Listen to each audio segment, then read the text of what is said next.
मला एक सांगायला आवडेल, माझे फ्रेंड आहेत, डॉक्टर आहेत. तर त्यांचे जे वडील आहेत ना, त्यांचा म्हणजे एक त्यांची आपण एज बघायला गेलो तर 65 अबाउट असेल. तर त्यामध्ये त्यांचा हिअरिंग लॉस पण 60-65 होता. पण बिकॉज ऑफ कॉस्मेटिक थिंग्स, की बाहेर गेल्यानंतर त्यांचे फ्रेंड्स काय विचार करतील, ते कसं दिसेल, त्यामुळे ते डिले करत होते. पण त्यांचा हिअरिंग लॉस सुद्धा moderate to moderately severe sloping hearing loss होता. म्हणजे अबाउट 60-65% हिअरिंग लॉस त्यांचा होता. तर त्यामध्ये जेव्हा त्यांच्या मुलींनी सुद्धा त्यांना कन्व्हिन्स केलं, की आपण एकदा ओरामध्ये जाऊन भेट देऊयात, त्या डॉक्टरांना भेटून आपण एक कन्सल्टेशन करूयात, की म्हणजे त्याच्यामध्ये काय बेनिफिट होतील तुम्हाला. कारण की ते घाबरत होते, की हिअरिंग एड वर्क्स कसं करेल. बिकॉज कसं काही लोकं जे आहेत, काही पेशंट आहेत, तर त्यांना कसं वाटतं, की हिअरिंग एड लावल्यानंतर खूप काही अशी वेगवेगळे आवाज येतात.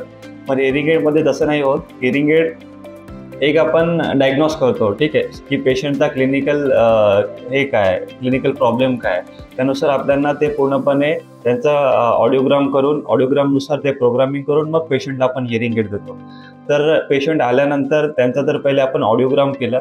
ऑडिओग्राम रिपोर्टमध्ये त्यांचा हिअरिंग लॉस एक about moderate to moderately severe झाला.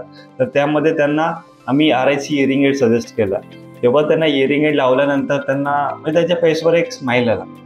ठीक आहे, बेसिकली की मी खूप वर्षानंतर खूप चांगल्या प्रकारे ऐकतोय.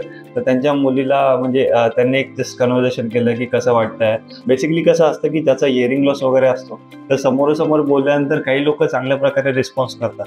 पण मेजॉरिटीमध्ये कसं असतं, की डायरेक्शन देते, की तुमच्या मागून कोणी बोलतंय, तुम्हाला आवाज येतोय पण कळत नाही. ठीक आहे, अशा काही गोष्टी होतात, काही वर्ड्स मिस आउट होतात.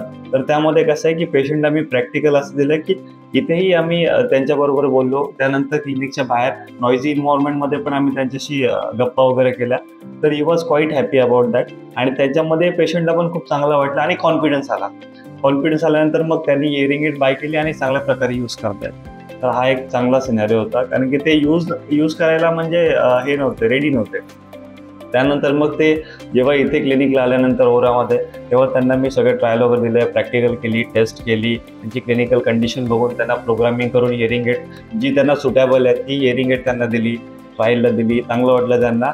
नाव ही इज क्वाईट हॅपी.